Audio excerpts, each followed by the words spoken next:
Hey everyone, I'm back after a bit of a rough autumn. There hasn't really been much imaging and I've been sick a lot, so I just about got my voice back.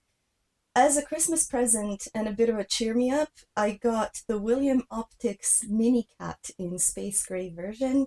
This has become a bit of a running joke here because I've got the old style 51mm space cat with the helical focuser and the new 61mm version with the internal focuser design. But I really wanted a tiny refractor like this because I want to create a setup that can go onto a carry-on on a plane with me. And when I saw the MiniCat and I saw the spec, I thought this is absolutely perfect for me. The 61mm Space Cat has actually now flown and gone up into the plane with me, but there were two of us, so I was able to put the telescope in one bag because it's actually not that tiny, and then the mount becomes another bag.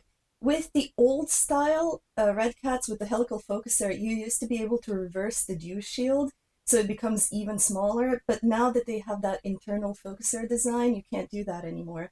And the 51mm Space Cat is really nice and compact and small, but to be able to use the electronic focuser, you have to use this whole contraption that I have to take off for packing and then reassemble for imaging. So the MiniCat I thought was an absolutely perfect solution to create this little travel setup plus a few other bits that I'm going to assemble over time. I got the MiniCat directly from William Optics again because none of the retailers in the UK carry the space gray version. It arrived, and when it comes to the build, I think it's absolutely gorgeous. It has that internal focuser design, and it just feels so sturdy and so compact at the same time. Um, it has the integrated Bakhtinov mask, like they all do, and even on the AM5, it just looks so tiny. Now, I guess the most talked about part of this telescope is the actual field flatness. William Optics put a disclaimer on their website saying that stars in the corners may not be as round as with other red cats. And I think the thing that really struck a nerve with a lot of people is that they said this can be easily corrected with software like BlurX. So I saw a lot of folks say, well, does it then come with free BlurX? Which I think is totally fair. Now, for me personally, I don't use BlurX because I haven't really decided yet how I feel about it, but I wasn't expecting edge-to-edge perfect stars at this sort of focal length. And the idea of stars not being perfectly round in the corners, it doesn't bother me that much. I think the wording here in their disclaimer is really important.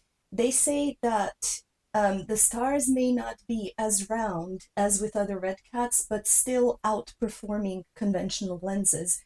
So to me, this means there might be imperfections to a degree, but they are still comparable to the great flat field that I've had with other red cats.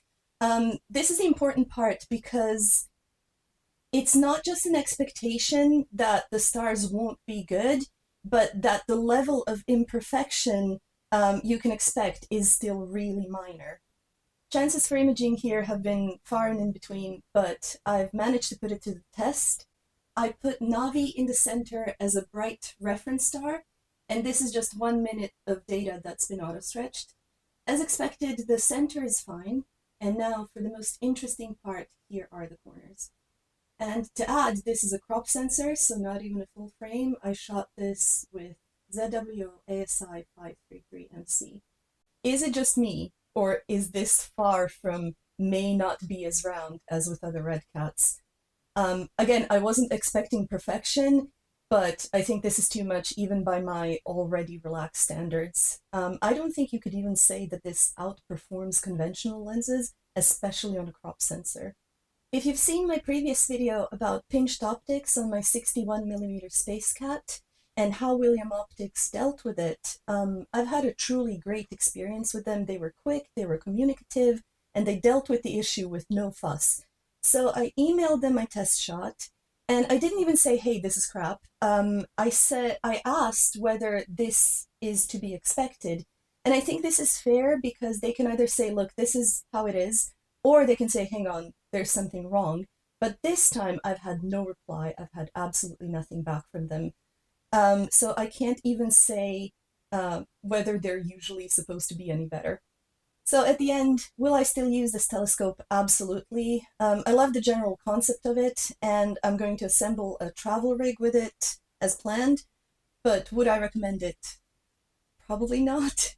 I think because William Optics have been so great the first time around when I had an issue with the lack of communication from them this time, this is like my first really disappointing experience with them. But anyway, I thought you'd like to hear from someone who bought one as just a regular consumer. I'm going to be doing some wide field imaging with it in the summer, and I'll be posting result photos with it as I go. Until then, take care and clear skies, everyone.